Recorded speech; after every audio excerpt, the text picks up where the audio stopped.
What's going on, guys? It is MurderInc back with another champion spotlight video for Raid Shadow Legends. Today we're going to be talking about the legendary Bystophus. He's a Knight Revenant attack-based champion, and he pretty much has the coin term of being the worst legendary in the game. So now that I pulled him, I wanted to go over his kit. I've used him before. I've used him in account takeovers. I think maybe people realized it, maybe they didn't. There are definitely some synergies that he can have, making him extremely strong. And possibly they were overlooked when ranking this guy as the worst legendary. But let's start off with his skills, and then we'll get into how you can maximize your efficiency with this champion and not just do something as damaging as he may be your only legendary. Maybe you have one or two legendaries, and just vaulting him right away because someone says he's awful isn't ideal until you can see what he can actually do. So let's get into his skills. He's got an A1 ability that has a 50% chance of placing a block cooldown on the target for 1 turn. He has an A2 that can attack all enemies, inflicts a critical hit against targets under the block cooldown skills, heals by 20% of the damage dealt. For an A3, we have attacks 4 times at random. Each hit has a 50% chance of placing block cooldown skill debuffs for 2 turns. Each hit also has a 50% chance of placing a decreased defense, a strong version, for 2 turns. For an aura, we have increases ally accuracy in all battles by 70. Pretty much right off the bat, the first thing I looked at when I saw this champion was an A2 that doesn't need crit rate. Now, after testing, this skill can hit very hard, so the fact that you can build no crit rate and simply rely on having block cooldown skills, even though they spelled skills wrong in the description here, really caught my attention at first. So the first thing is, there's a build you'd be able to do and not build crit rate and have incredible synergy with any champion that provides an AoE block cooldown. I'm going to use Hegemon. I'm actually going to use 2 Hegemons for this video since I have them geared already. They're not the best block cooldown skills. Lugan, the Steadfast, is probably one of the best, as well as Killian, the recent St. Patrick's Day fusion. I'm sure there are other champions that I'm missing that provide the block cooldown as well. Definitely leave a comment below if you can think of someone I missed, and I'm really just looking for an AoE block cooldown instead of a single target. I know we have Tower, I know we have Basher, and a bunch of other champions that do provide the single target one, but I'm really focused on an AoE to make this synergy work well. So on top of his A2, also providing that heal, which I didn't catch at first since I was pretty much focused in on the fact that he doesn't need crit rate. Let's go to the A3. Now this is something that I think I'm really not a fan of because it adds additional RNG, in my opinion, for no reason. So attacks 4 times at random instead of attacking all enemies. Now the 4 times is definitely strong if you want to use them in Fire Knight, for example. 4 hit that also provides a defense down. There's a lot of use there. However, at first glance and after I did some testing, his kit is pretty much based on being a fantastic wave clear champion. However, the A3 definitely takes away from that, having 4 random hits available, instead of just has a 50% chance of placing block cooldown debuffs on all enemies for 2 turns. I think that would be a step in the right direction, as well as making decreased defense go on all enemies. I think that would be a fantastic change for this champion. One thing you could also do to make this champion go from bottom tier to top tier is make his A1 AoE and have a chance to place the block cooldown on all enemies on an AoE. That would skyrocket his value significantly. And one thing to consider, ally accuracy in all battles is actually very big for progression. All the time I see players who are well below or struggling to hit any type of accuracy threshold for dungeons, and a champion like this can absolutely skyrocket your value when you're trying to progress in dungeons. So I think this is something that people should consider and not take lightly, especially if you took this champion, you just saw him and said, oh, everyone says he's awful, and just put him straight to the vault.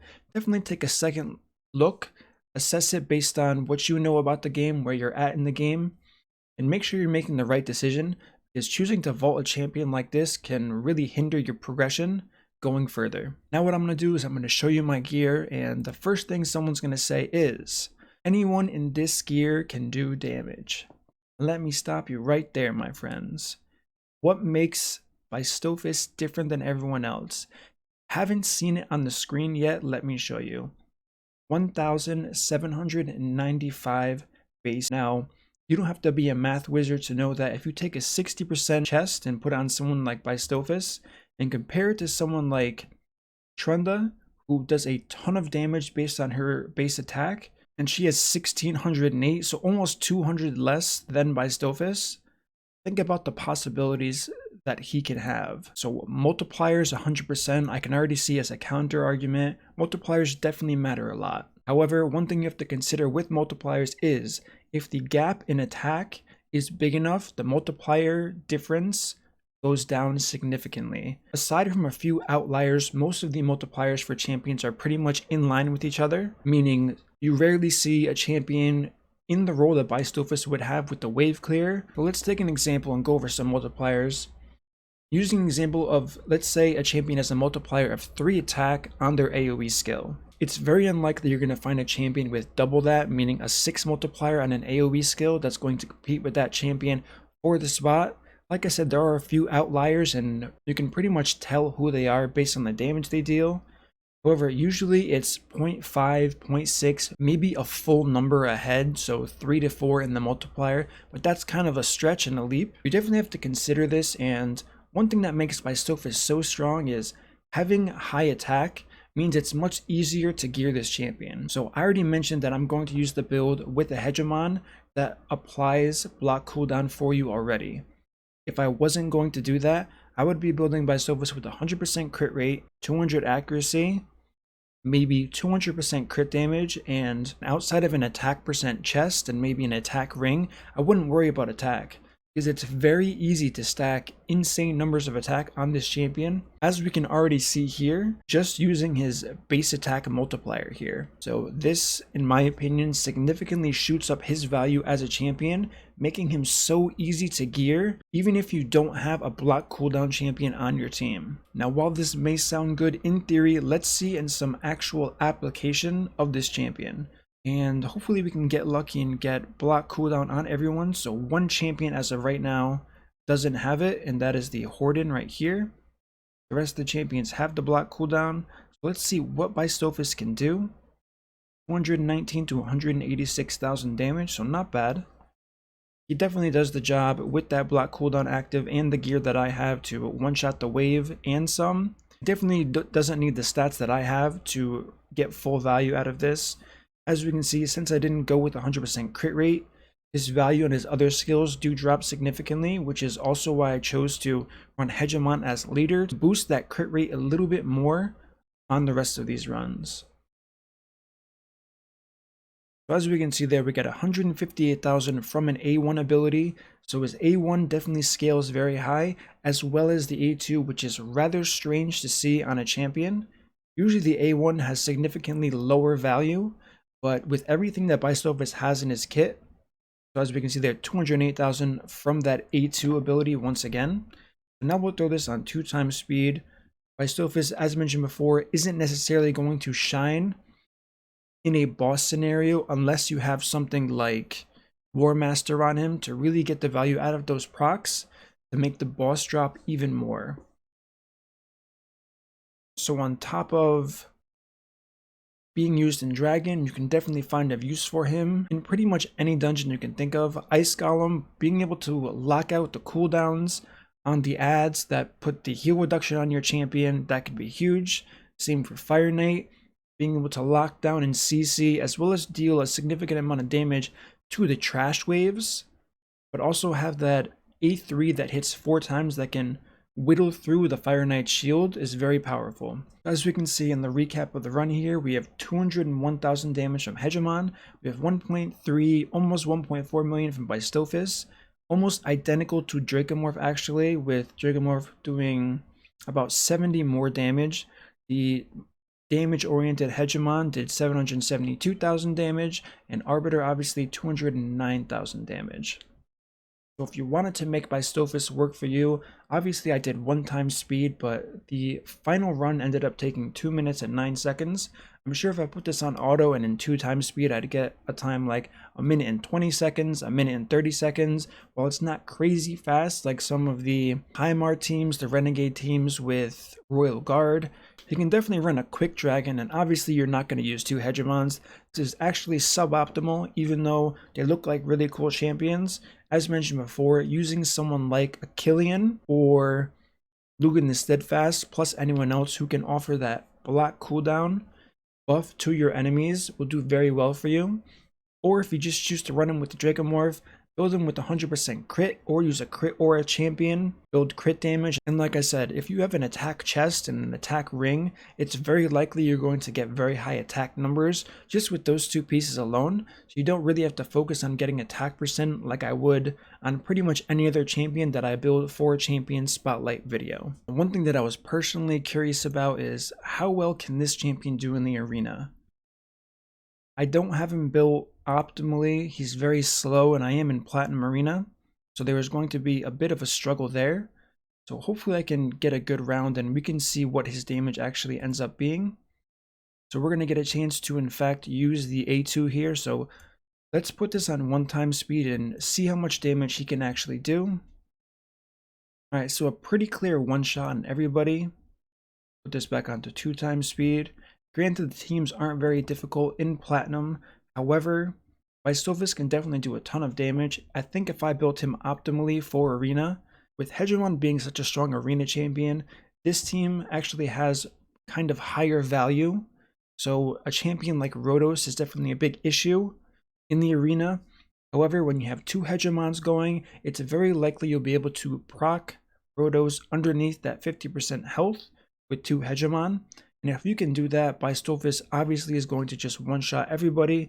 Granted, they have that block cooldown debuff on them. So building two accuracy-based Hegemons, if I had to use this team in a competitive Platinum pushing team, he would have 100% crit rate, a little bit less attack than he has now, a little bit less crit damage than he has now, and I would just use him as my nuker.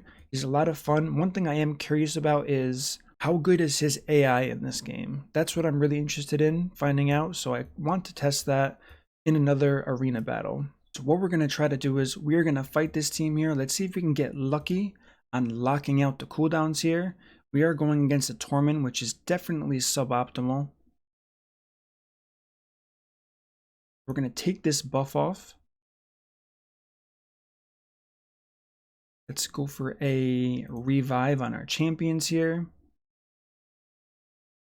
Now, what's going to be crucial is we really want to protect the rest of our team from this Torment. So let's go ahead and try to get a stun on Torment here. Okay, we ended up proccing a counterattack, even worse. Now we're going to protect the team from any debuffs like this. Now they can be stripped, so let's go for another CC on this. So we have another block debuff. We're one round away from this block cooldown, so we're probably going to cycle actually, we don't want to take too much damage, so let's just use an A1 on someone like an Arbiter here. And let's blow another A1 on Arbiter. This is proving to be quite a difficult match to go against. Hopefully our Hegemon can go here and pretty much just kill himself, which is fine. Alright, so somehow he survived that, but he did lower the cooldown, so okay. Now we're good. He's going to die here, but the goal is to get block cooldown on as many people as possible. But we only got it on Valkyrie and Nethril. So that is not good at all. And it looks like we are going to get cut off by Valkyrie once again here. Let's strip this buff, even though she should be reapplying it here. I haven't really been counting the turns, so I'm not sure. Okay, so we kind of got lucky there. As long as Bystophus gets a turn, I think we could be okay. So let's see how much damage we can end up actually doing against this team. A weak hit against Valkyrie would be awful here. So let's see. Alright, so we ended up killing everyone, which is solid. Now let's revive the team and see if we get soloed by this Torment here. I don't think we are. And what you guys don't know is I actually did something very cheeky here. And I definitely meant no disrespect. You're going to see it as soon as I hit tap to continue. So when I started out this video, I said, oh, there are some people saying this champion is very bad. So he is on my team for the Affinity Cup. I love the guy to no end, but Hell Hades, I had to do you dirty here. I had to use this trash tier legendary and see how he does against your Platinum Arena team. and I definitely got lucky. There's no doubt about it, but this is what Bystophus can do, my friend. In all seriousness, though, that was simply for fun. As I just said, nothing malicious was intended in this, but I just kind of wanted to show you guys and have a little fun with that. So now that we went over that, the only thing I do want to show you is my masteries in case you care. I am using Helm Smasher. And outside of these masteries here, I mean, the gear stats don't really matter since there are multiple builds you can use for this champion. One thing to consider is, can you use him in Clan Boss? I don't really think he's viable in Clan Boss unless you're extremely early game and just pulled this champion. The fact that he can heal 20% of the damage on that A2 really gives him added bonus early on, since lifesteal isn't really ideal until you have War Master. So this is giving you an internal source of healing without having to build any certain gear set. So that can absolutely increase his value. Outside of that, you do have the decreased defense on a 4-turn cooldown. Maybe if you build him fast enough for a speed team, you can use him in the clan boss setting. Like I said, and like I've gone over in this video, he hits extremely hard, so he can definitely pump out some damage in the early stages of the clan boss difficulty.